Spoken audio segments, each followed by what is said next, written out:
All right. Hello and welcome to week 3, Tuesday. So we're going to have another quick lesson and then we're going to have an assignment to do.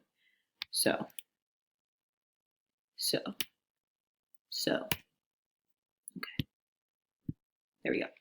So your expectations, I'm not going to go over this again because I went over it yesterday and I want to make sure that this video isn't 1,000 years long because I know that you'll all lose interest, even though I'm sure you're incredibly interested right now. So you're expected to do all must-do work.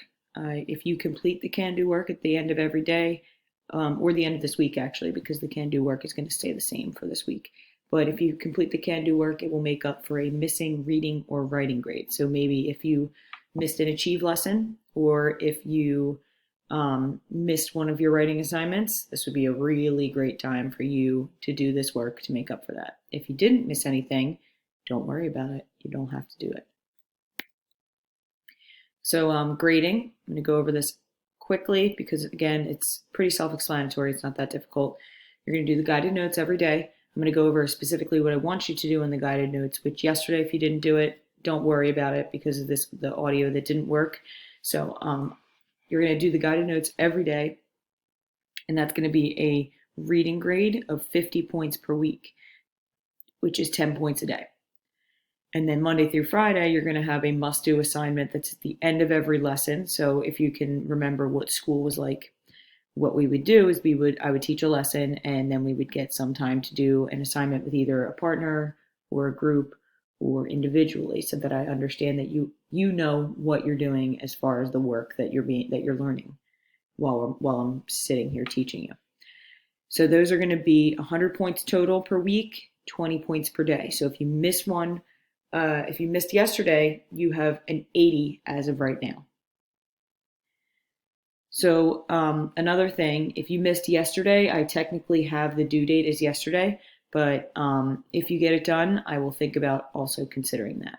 So I'm going to keep due dates be every single day. So today's assignment is due today at 11:59. The reason why I'm doing that is to help you with your own time management. So if I were to say that everything's due Sunday, nine people out of 10 are going to not do anything all week and sit there on Sunday doing all their work. And I don't want that to happen because this will take an hour of your day. When if you leave it all until Sunday, it'll take 6 hours. So we want to make sure that we're using our time management. So the live questions sheet, a lot of you used it, so it shouldn't be that difficult to understand what it is. I hope that I answered your questions as best as you could. I know that a lot of people were like, I couldn't get the audio. And I was like, yeah, I know, I can't get it either. I tried a whole bunch of different things and nothing worked. So today, hopefully this works and I can stick with this as our process for recording the lessons. So this shared questions document is going to be shared with everybody in each section. So I think 702 and 703 have their own, where 702 is on top and then 703 is on the bottom. And then 701 has their own. And then, so 701 has their own, 702 and 703, they share one. So you're going to write questions as you do your work, and I will answer them as quickly as possible. I think yesterday I was okay. I think at one point somebody asked a question that was around like 2 o'clock, which was after my office hours. So I had to go back and answer it. It was about the audio. So as you're asking the questions, I'm answering them. That way, it's kind of really efficient. It's almost as if we're sitting here all together, where if I was teaching a lesson in person, you would be able to ask that question, I would be able to answer it, and then we would move forward. So it's kind of trying to make this as close to real teaching as possible, which we know is probably not going to be 100% possible ever, but I'm going to try and make this as close to live as we possibly can get. So this week's objectives: yesterday, you were able to read and comprehend fictional text in order to determine each specific part of plot. So you should have picked a story, had it read aloud to you, maybe read it again once or twice, and determined what is the exposition, what's the rising action, what's the climax, what's the falling action, and what's the exposition. All right, so that was yesterday. Today, you're going to be working on a different skill. You're going to be able to read and comprehend fictional text in order to determine an accurate characterization of one of the main characters. You're picking one character in your story and you're going to complete a characterization chart on them. So this is just as we continue, there's Thursday and Friday. The thing that you're actually doing is underlined, and the reason why you're doing it is in red. So what you're going to be doing Thursday is identifying examples of figurative language. The reason why you're identifying them is that it makes it easier for you to analyze the effect on the development of the theme. Okay. So today's must-dos and can-dos, I'm not going to go over this like crazy just because of the fact that it is already written here for you. And I already talked about it. So you're doing the guided notes and you're doing the assignment at the end of the lesson. So the can-do is for both writing and reading. You're going to read the poem that is linked here. You're going to click it on Common Lit. It's going to pop right up. It is called Growing Down by Shel Silverstein. If I were you, because this is a long poem and we're not used to reading poems that are usually this long, I'm going to have you read this aloud. So you obviously have to sign in to read aloud. I'll actually go through the sign up process as we go through here. So you're going to read it and you're going to answer the questions in the attached doc. Yesterday, I added the questions to the attached doc, I think after I shared the assignment.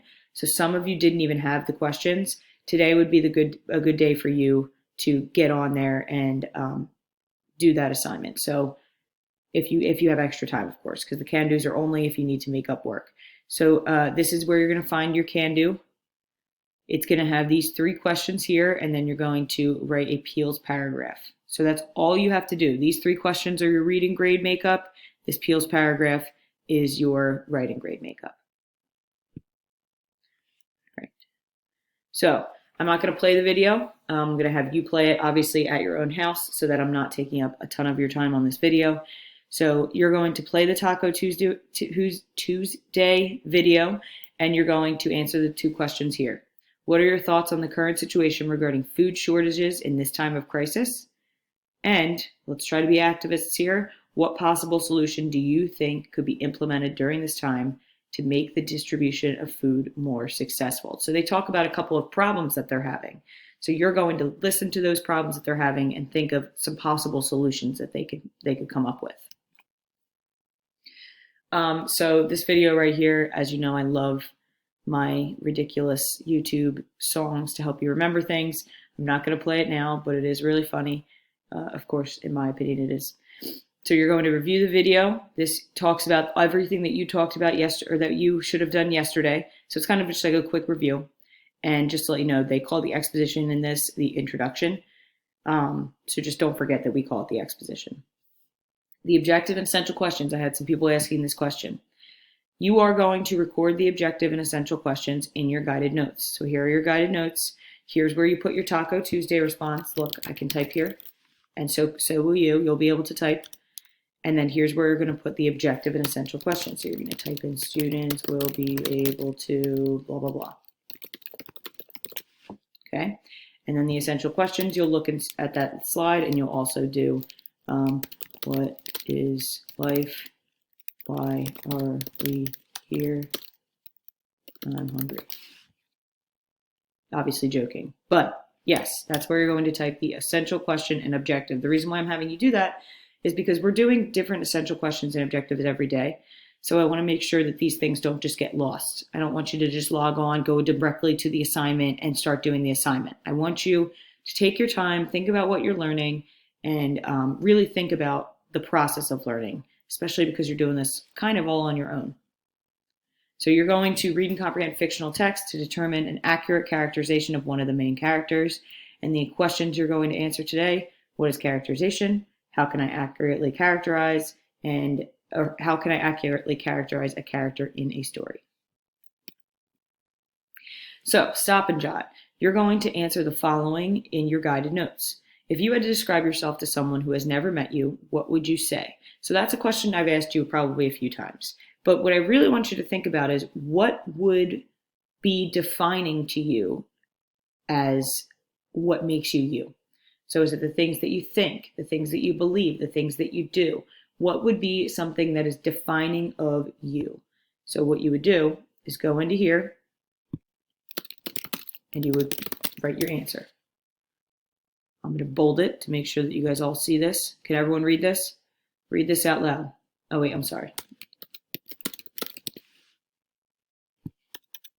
All right, read it out loud. Everyone read it really, really loud. Make sure you go outside and yell it.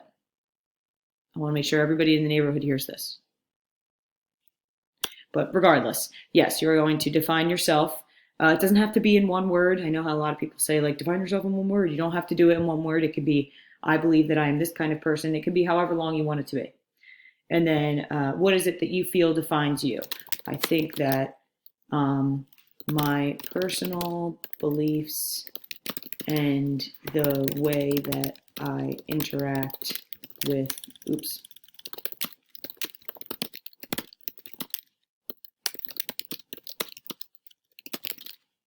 Right? So what I believe and how I act is basically what I would say. Okay? Next. So characterization, the definition, you're going to copy this into your guided notes. I know a lot of you are just going to copy and paste it. I understand that that's probably the easy way out, but think about the effect that writing has when you are trying to remember something. When you write it down, it's easier to remember. So if you actually type it out, the same concept is going to apply here. If you type it out yourself, it'll be easier for you to remember. So characterization is the act of describing a character based on a number of traits. Here is something that you can think about. Steal. Speech. What do they say to other characters? If you walk up to somebody and instead of saying hello, they say, get out of my face, that would be speech. That would be the way that they talk to somebody. Okay? Their thoughts. A lot of the times this is going to be obvious because it's going to very obviously mention what the character was thinking. But sometimes you might have to kind of think of this yourself. You'll actually see an example of a video where the person who is showing you this, she does not know exactly what he's thinking, the character, but knows what he's thinking based on the things that he says and the way that he acts. Their effect on others. How do they interact with other characters? Are they kind? Are they caring? Are they mean? Are they negative? Are they cynical? Those are the kinds of things you're going to think about. And then actions. What do they do? Pretty self-explanatory. And looks. We always say, don't judge a book by its cover. When it comes to characters in a fictional text, it's okay. So I'm going to tell you why. So a lot of the times, if you've ever read a text that has a very obvious villain, that villain is not going to be the most attractive person. They're going to have ugly characteristics because that's the person that they are. So again, looks is something that in person, don't judge people by how they look. Don't pay attention to how they look. But in fictional text, a lot of the times the physical character traits of a character can tell you a lot about who they are as a person. So this is a video I'm going to ask you to watch on your own because I'm unfortunately running out of time right now. But I'm going to ask you to watch this on your own. And after you watch it, the person who's talking in the video, this is where you were going to write all of the responses for the previous slide. But for this slide, you're going to look down at this graphic organizer. And the person who's going over this with you, you're going to finish this along with her. So I'm going to give you this answer. She is talking about Marlin from Finding Nemo, and the character trait that she mentions is nervous. She's going to write things that he says. She's going to write specific quotes. I forget what she said, what she wrote down. She's going to write things that he thinks. This is the one that wasn't very obvious, but she kind of assumes it based on the things that he says. So you're going to fill that out with the person in the video, and then you're going to take a 5-minute stretch break because this was a long lesson. So you're going to take a 5-minute stretch break. You're going to do something, and you're going to write down what you did right here. I'm making it necessary for you to take a break. Okay, and you have to prove it by telling me what you did. And then you're going to pick the same story that you had yesterday, and you're going to fill out that same chart for yourself right here. Try your best. Have a wonderful day. Use that question sheet. Okay?